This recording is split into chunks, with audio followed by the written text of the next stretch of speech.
اور حق کو باطل کے ساتھ گڈمڈ نہ کرو اور نہ حق بات کو چھپاؤ، جبکہ اصل حقیقت تم اچھی طرح جانتے ہو، اور نماز قائم کرو اور زکوٰۃ ادا کرو اور رکوع کرنے والوں کے ساتھ رکوع کرو۔ کیا تم دوسرے لوگوں کو تو نیکی کا حکم دیتے ہو اور خود اپنے آپ کو بھول جاتے ہو؟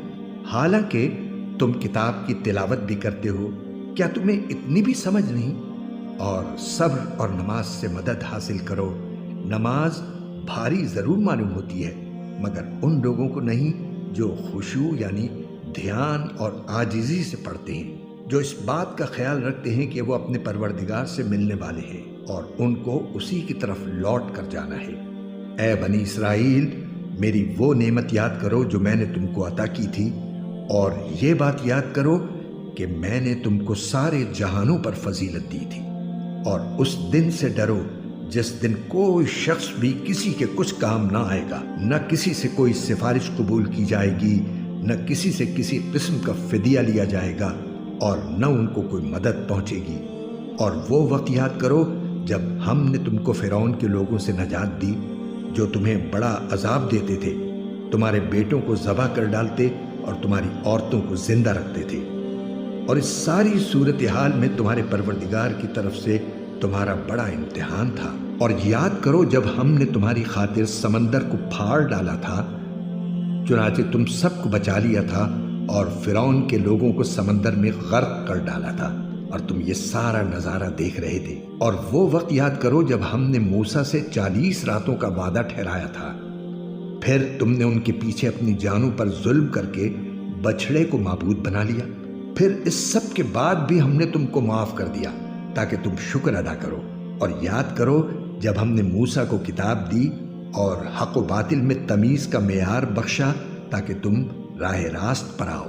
اور یاد کرو جب ہم نے موسیٰ کو کتاب دی اور حق و باطل میں تمیز کا معیار بخشا تاکہ تم راہ راست پر آؤ۔ اور جب موسیٰ نے اپنی قوم سے کہا تھا کہ اے میری قوم، حقیقت میں تم نے بچھڑے کو معبود بنا کر خود اپنی جانوں پر ظلم کیا ہے، لہٰذا اب اپنے خالق سے توبہ کرو اور اپنے آپ کو قتل کرو، تمہارے خالق کے نزدیک یہی تمہارے حق میں بہتر ہے۔ اس طرح اللہ نے تمہاری توبہ قبول کر لی، بے شک وہی ہے جو اتنا معاف کرنے والا، اتنا رحم کرنے والا ہے۔ اور جب تم نے کہا تھا اے موسیٰ، ہم اس وقت تک ہرگز تمہارا یقین نہیں کریں گے جب تک اللہ کو ہم خود کھلی آنکھوں نہ دیکھ لیں، نتیجہ یہ ہوا کہ کڑکے نے تمہیں اس طرح آ پکڑا کہ تم دیکھتے رہ گئے۔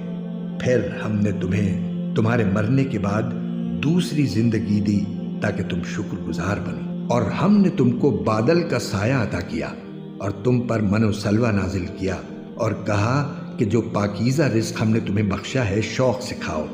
اور یہ نافرمانیاں کر کے انہوں نے ہمارا کچھ نہیں بگاڑا، بلکہ وہ خود اپنی جانوں پر ہی ظلم کرتے رہے۔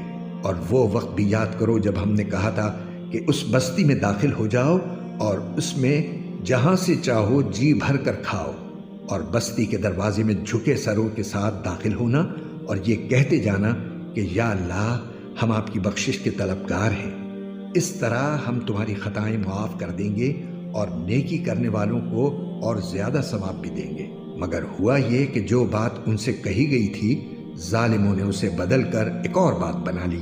نتیجہ یہ کہ جو نافرمانیاں وہ کرتے آ رہے تھے، ہم نے ان کی سزا میں ان ظالموں پر آسمان سے عذاب نازل کیا۔ اور وہ وقت بھی یاد کرو جب موسیٰ نے اپنی قوم کے لیے پانی مانگا تو ہم نے کہا اپنی لاٹھی پتھر پر مارو، چنانچہ اس پتھر سے 12 چشمے پھوٹ نکلے۔ ہر ایک قبیلے نے اپنے پانی لینے کی جگہ معلوم کر لی۔ ہم نے کہا اللہ کا دیا ہوا رزق کھاؤ پیو اور زمین میں فساد مچاتے مت پھرنا۔